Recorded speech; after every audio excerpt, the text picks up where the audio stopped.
Boy, it's an honor to be here. Bill, I want to thank you. We had the great opportunity the other night before we came over here to join Bill and Cynthia in Grand Rapids, and you've got an incredible Attorney General. Thank you for your leadership. He thanked everybody else, but let's give the Attorney General a big round of applause as well.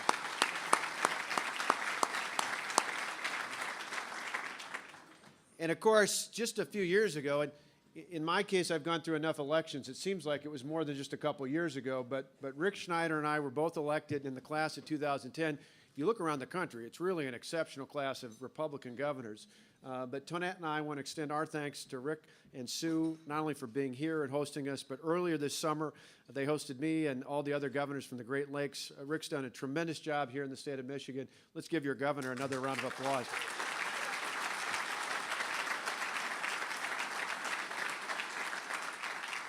And I want to thank all of you. Bill alluded to it a little bit, but you know, last year we had a little recall election, and we had help from Michigan. We had help in fundraising. Bobby not only inviting me here today, but stood up and, despite all the other things you were doing in this state for great candidates here, helped us out, and so many others of you. In fact, Tonette and I were walking around, even had you made me feel at home at Ron's event last night. There was Miller Lite there, so I felt pretty good. In our state, the only thing you get really recalled for is if you drink Budweiser. So Miller Lite's always good. But I ran into a bunch of folks, and I had so many folks tell me yesterday and today that, you know, hey, I sent you $20, or I sent you $50, or we sent a little bit along the way. That made a huge difference to us. It's hard to imagine, but we had to raise and spend, get this, $37 million in that recall election. But the best part about it was 70% of it came from people who gave us $50 or less. So a lot of folks like those of you here.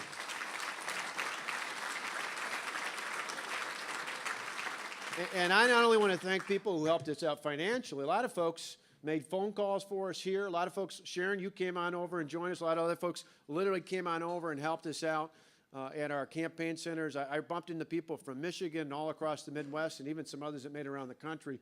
We really appreciated that. But most of all, appreciate the financial support, appreciate the campaign grassroots support. But I got to tell you, even beyond that, what Tonette and I, Tonette's with me here, the First Lady of the state of Wisconsin is with us as well, Tonette.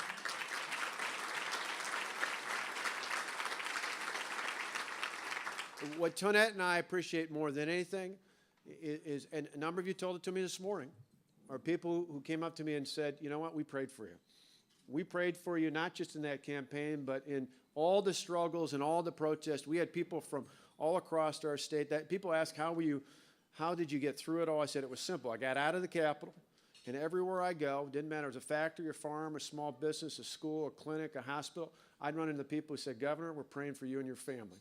And I got to tell you, on behalf of Tonette and I and our sons, Matt and Alex, that meant the world to us. So thank you to every one of you for that, and we ask for your continued prayers. We appreciate it.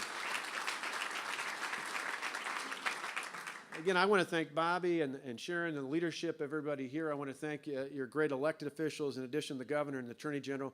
I also want to thank your other speaker today, my good friend Carl Rowe, because he let me go first.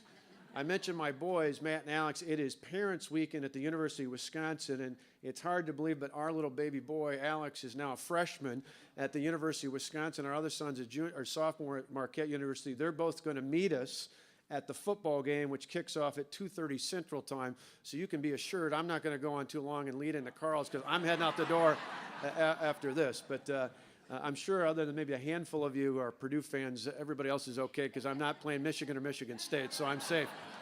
But it really is an honor to be here today. And we've been here before, not only through Rick's invitation here in Mackinac Island, but into Michigan. Last year I had the honor of coming over and joining with many of you as we campaigned for our good mutual friends from either side of Lake Michigan, Mitt Romney and Paul Ryan, and spent a lot of time campaigning here and around the country. And I know, like my friend Reince and others, a lot of us were frustrated last fall after the presidential and vice presidential election. There's no doubt about it. Every day, there's not a day that goes by that I don't think to myself, we would be better off in this country and this world had we not made the choice we made last November in the presidential and vice presidential election. But I'm an optimist, so I don't linger on that. Because as much as I would have liked to see that change, I'm an optimist because I think it's important to remember that in that same election, at that same time in November 2012, we jumped up to now 30 states in America that have Republican governors leading their state, and almost as many states that have Republican majorities. In Michigan and Wisconsin, we know what an important difference that makes, not only in our states, but in our countries. And so there's something to be excited about and proud about and refocused on, making sure that in 2014, that record of success in here and across the Midwest and around the country continues. And it's important because, to put it in perspective, you know, a lot of people yesterday, again today, a lot of folks quote Ronald Reagan, our 40th president, great inspiration. One of the quotes you probably don't often hear, but I think is important, extremely important in a time such as we are right now, is simply this. In January of 1981, in his first inaugural address, right after he lifted his hand and took the oath of office as the 40th president, Ronald Reagan looked at the American people and said, in part, we should all remember the federal government did not create the states created the federal government.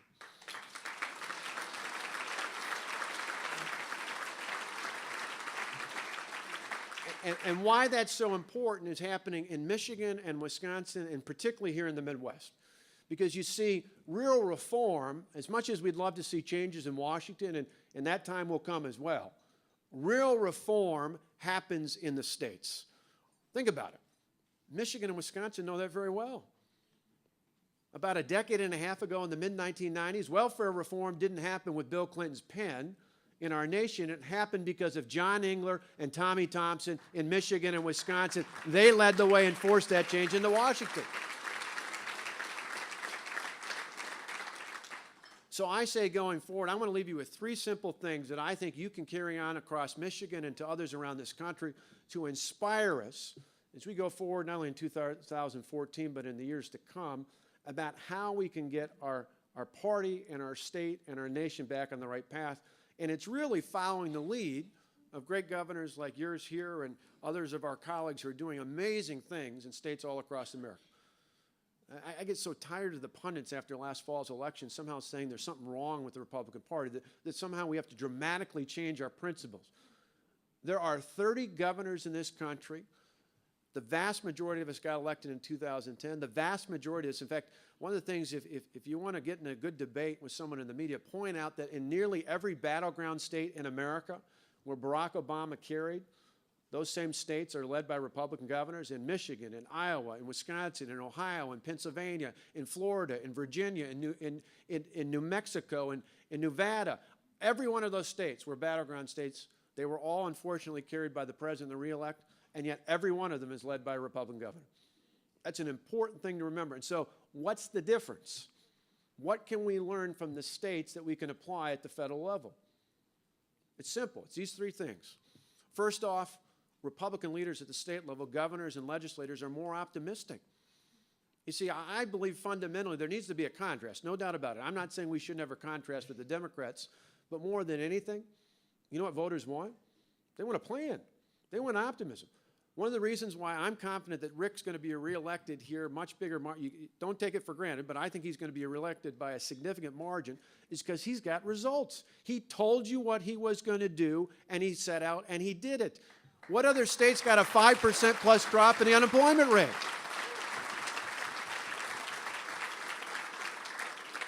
You've got a balanced budget 3 times in a row. You've got a rainy day fund. You've got an unemployment rate that's dropped faster than just about any state in the country, more than 5 points. It was 14.2% 4 years ago when we both talked about running for governor. You have dropped more than 5 points. That is remarkable. But that didn't happen by accident. That happened because you had a governor with a plan. In the states where Republican governors are successful, we laid out plans in our last campaign, and then we sought to fulfill them.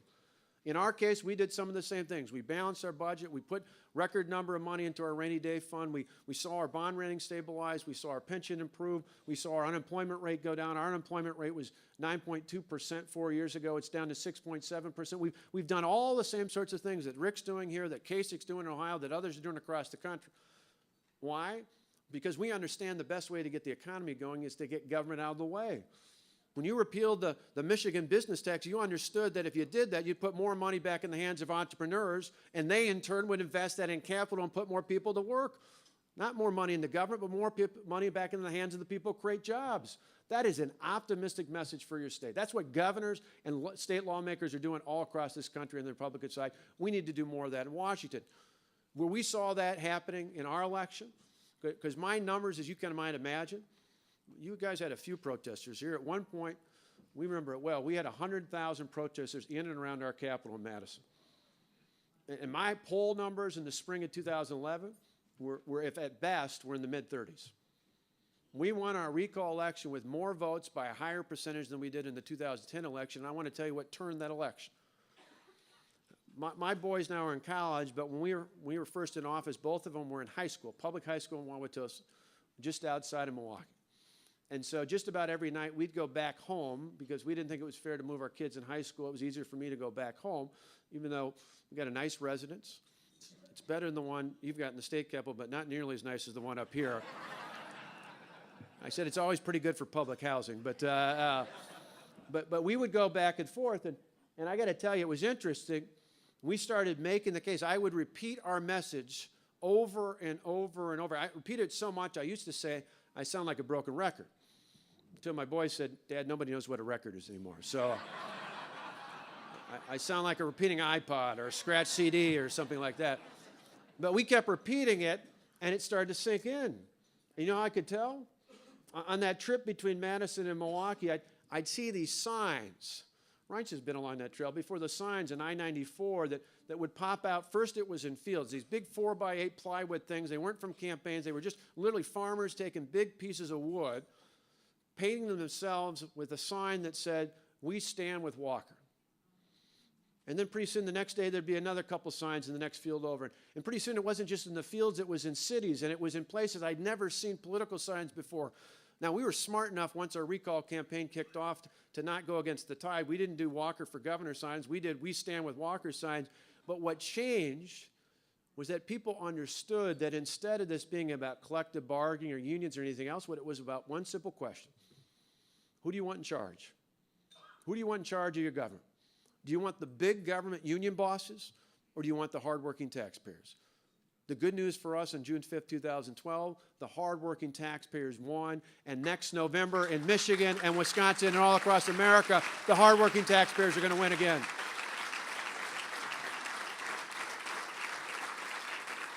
So the first lesson is we got to be more optimistic. Doesn't mean we back down. It means we got to offer an optimistic alternative to those we don't share the same beliefs and principles with, because people want to gravitate towards leadership. We found with swing voters, we call them persuadable voters in our state after our recall election. I certainly didn't move to the middle. So it wasn't a matter of moderating our positions. It was what swing voters appreciated more than anything was just that, leadership. They wanted leaders who told them what they were going to do and then went out and did it. That's what Rick's doing here in Michigan. That's what we're doing in Wisconsin. It's what other governors I'm confident will be elected. And in the future, if we show the American people we can do it on a national level as well. In addition, though, to being optimistic, we've got to talk in terms that are more relevant. More relevant. Now, I've got some good friends in Congress. In fact, I owe Paul Ryan, my good friend, a call on the way back as we head back over to the stadium later today. But I got to tell you, one of the mistakes I think we often make in Washington is we hear too many of our friends in our party talking about sequesters and fiscal cliffs and debt ceilings. I don't know about all of you, but when I travel my state, you know what people talk to me about? They talk to me about how their kid's school is going to get better because they're not satisfied with the results.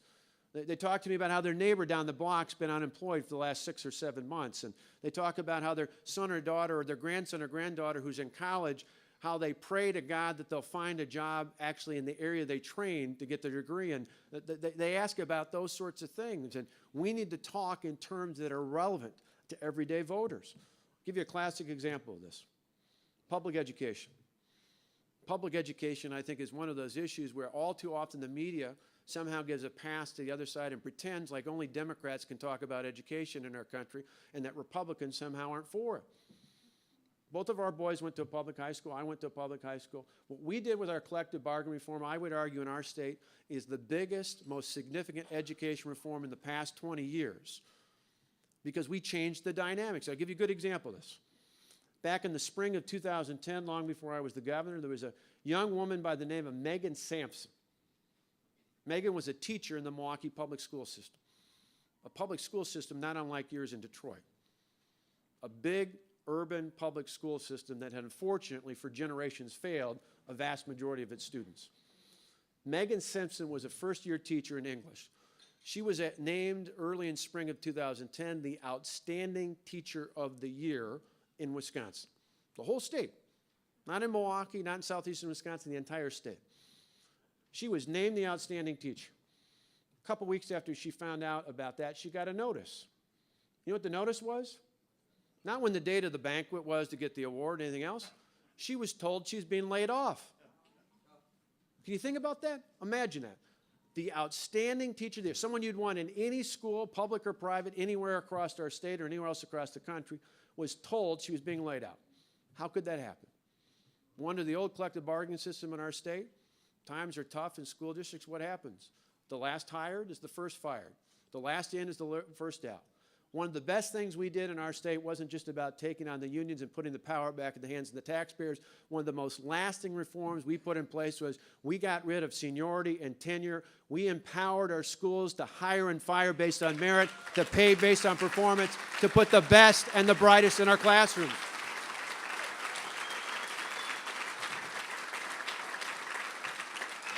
You see, and we didn't just stop with that.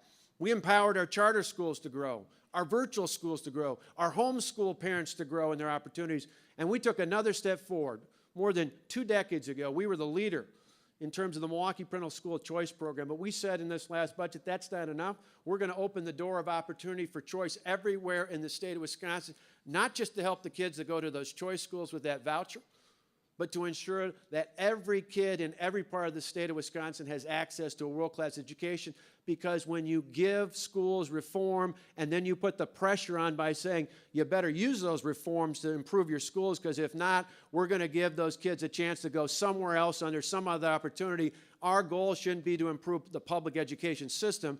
Our goal should improve for the public the opportunity to send their son or daughter to the school or school district that suits them best. That's what we did in Wisconsin. And it's about time, as Republicans, we proudly stood up and said, we care about education. We just care about the outcome of the children, not of the education establishment.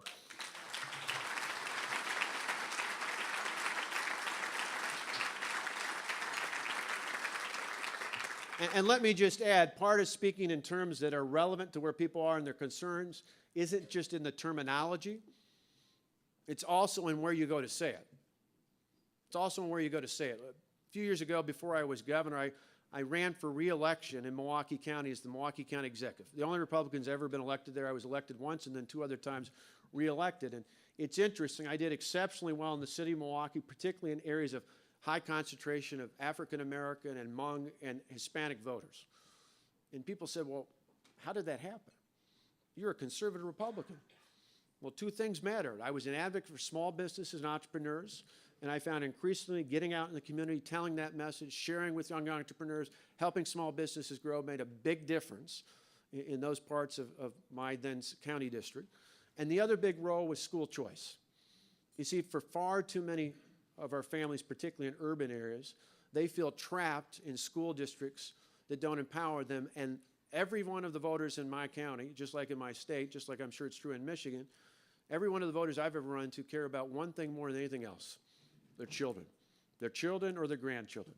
And so we empowered them to do what was right and best for their children. That's why, even as a proud conservative Republican, we were able to win significant votes in minority areas in Milwaukee County, and we'll continue to do that going forward, because part of being relevant isn't just speaking in relevant terms, it's going to places where people don't historically see Republicans, because we've got a message of hope and opportunity that can win anywhere, in any state, in any part of this great country.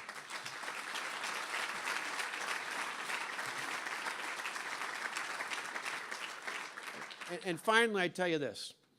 In addition to sharing the optimism and the relevance that you hear from our state leaders here and across the country, in addition to speaking and laying out optimistic plans and speaking in terms that are relevant to where voters are at, we need to show we've got the courage to act on our convictions. Like I said before, for us, we actually did some exit polls, or some surveys, I should say, after our recall election, and that was the one thing with those persuadable voters we found was more significant than anything else. In fact, a lot of them would say, yeah, I don't always agree with Walker, but the one thing I know is that if he tells me he's going to do something, that's exactly what he does. And I think more than anything, and you know, all these pundits are trying to linger around, figure out what's the magic recipe for Republicans to win. And a good part of what we heard about last night with Reince's very ambitious and aggressive and I think appropriate plan to lay the framework in place, the base of the building blocks of the grassroots of the RNC and the National Party. But then as candidates for office, we've got to build off on top of that and show that we have the courage to act on our beliefs. Now, you all know about that here in Michigan because you did it with some of the big, bold reforms you took on over the past couple of years. I certainly hope you've seen across the lake that we tried to do that, not only with collective bargaining reform, but with education reform and budgetary reform and others. But I want to give you one more example of something that I think is important not just for us to address in the states, but ultimately in our nation as a whole as well. And that's what some people call entitlement reform. I prefer to phrase it differently. I believe we need to do a better job in our states and our country helping people transition from government dependence to true independence. From government dependence to true independence.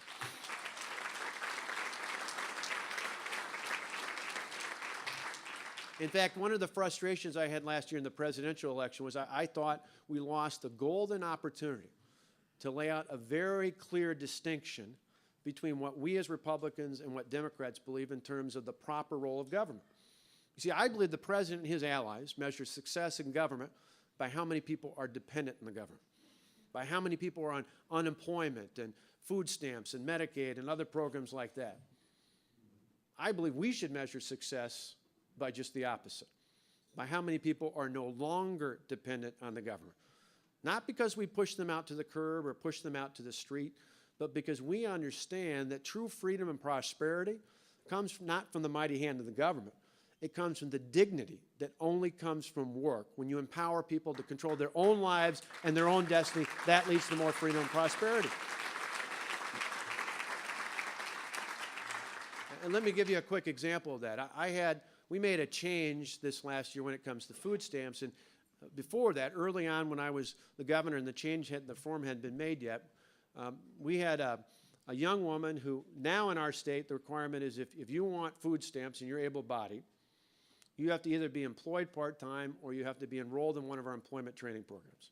But before we made that change, there was a young woman in Milwaukee, Wisconsin, down and out, tough times, came in and asked the state for assistance with food stamps. But to her credit, she didn't have to, but she signed up for one of our then voluntary employment training programs. Her name was Elizabeth. Now, when I came out early this year in our budget and I announced our new reform about requiring people to be employed, even if it's part-time, or enrolled in our employment training program to get food stamps, I thought, Elizabeth is exactly the kind of example I'd love to have. Carl, you remember that when the president used to give his State of the Union address, he'd love to put people like that up in the gallery and you point to them and say, this is what I'm talking about. But I couldn't do it. I couldn't do it. You know why? Elizabeth was working that day as a certified nursing assistant. And she was going back to work that night to be a registered nurse in the state of Wisconsin.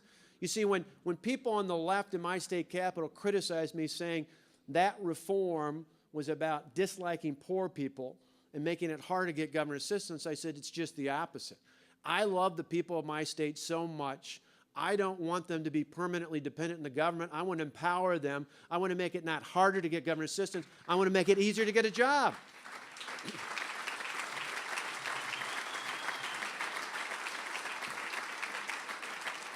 And you see, you know why that's so important? Because a message like that's not just important to Elizabeth. See, I believe with my neighbors and friends in my state, and I believe are a lot like the folks here in Michigan and around the country, the measure of people in terms of how they cast their vote isn't just a long litmus test. It's how we treat those less fortunate than ourselves. And unfortunately, for too long, we've ceded that distinction to the other side because they measure that success by how much they hand out to those in need. We should show them the true test is how much we empower people, not by giving them a fish, but teaching them how to fish. The great thing about that is an American ideal. That's not just a conservative or Republican ideal, that's an American ideal. I mean, think about it. I grew up in a small town in south central Wisconsin, actually just down the way from where Paul Ryan grew up. I had to laugh when Mick called Janesville, Wisconsin, a small town. Janesville is where we went on Friday nights to go to Shakey's because they had the pizza parlor there. But I grew up in a truly small town, and I got to tell you, as a kid, I don't ever remember I don't ever remember any of my classmates saying to me in Delavan, hey, Scott, you know, someday when I grow up, I want to become dependent in the government. Nobody said that. That wasn't their dream. And I was talking earlier with some folks, with a couple folks here who immigrated from other countries, and I got to tell you, of all the friends I have in Wisconsin that I've met, most of whom are small business entrepreneurs who grew their businesses out of nothing. A great guy I was thinking about the other day who came from India, drove taxis, 2 jobs driving taxis today, has one of our largest engineering firms in the state of Wisconsin. You know, I hear stories like that, and I think to myself, nobody like that I've ever met said to me, you know, Scott, the reason I came to the United States was because I wanted to become dependent in the government. No, the American ideal, the American dream isn't about dependency in the government. The American dream is that what's great about this country, which makes us exceptional compared to other countries around the world, is it doesn't matter what your parents do for a living. It doesn't matter what class you were born into. It doesn't matter where you come from, whether you were born here or came from someone else. In America, you can do anything and be anything no matter what your background. You have equal opportunity, but the outcome is up to you. In America, there is a distinction here because in this great country, I say it's simple. In America, we take a day off to celebrate the 4th of July and not the 15th of April because in America, we value our independence from the government, not our dependence on it.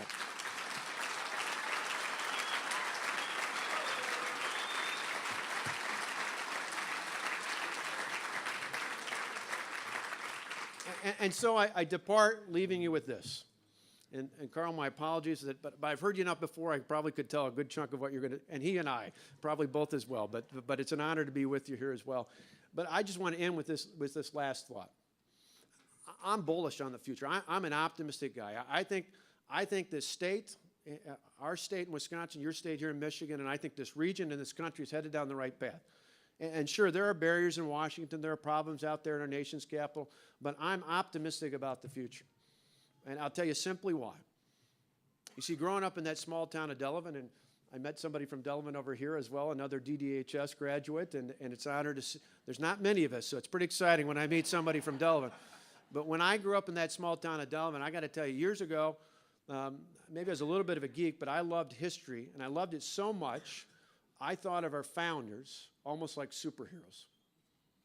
That's where my kids sometimes think I was a little geeky that way, but I thought of our founders like superheroes. I loved reading about the founders of this great country.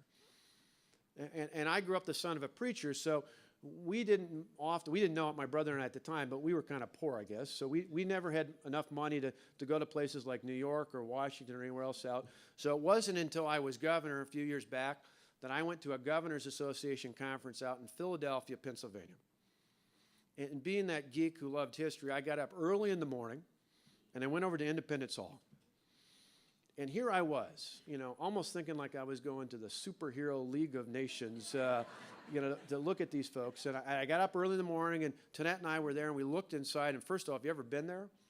It's actually not very big. It's about kind of this section right here. And I looked at the chairs, and I looked at the desk, and it dawned on me. These were ordinary people. These were ordinary people. Ordinary people who'd done something quite extraordinary. You see, when you think about what happened in that room, you realize these were people who didn't just risk their political careers. These were people who didn't just risk their business ventures. These were people who risked their lives for the freedoms we hold dear today. Ben Franklin had it right at the time when he said, one of my favorite quotes, Ben Franklin said back then, we must all hang together, or surely we'll hang separately. These were patriots who risked their lives for the freedoms we and our children and our children's children hold dear today. The reason I tell you that story to end is simply put, I believe moments like that remind me that what makes this country great, what makes us exceptional, what makes us arguably the greatest country in the history of the world, is in times of crisis, be it economic or fiscal, be it military or even spiritual, what makes America amazing is the fact that in every one of those times of need, there have been men and women of courage who've been willing to stand up and think more about the future of their children and their grandchildren than they thought about their own political futures. And along the way, there have been people like the people in this room who've lifted up those candidates and ultimately office holders to ensure they continued to have the courage to march forward down that path of righteousness and justice. Let this be another one of those times. We have an opportunity here in the state of Michigan and Wisconsin, across the Midwest and across the country, to reclaim the glory of our nation's history. We have an opportunity to set out a path so that someday we can tell our children and grandchildren, we were there, we were in the game, we made it happen. That's why you got into this in the first place. That's why you're here today. Help us inspire more people in this great state and across this great country to do the same. Thank you all for being here.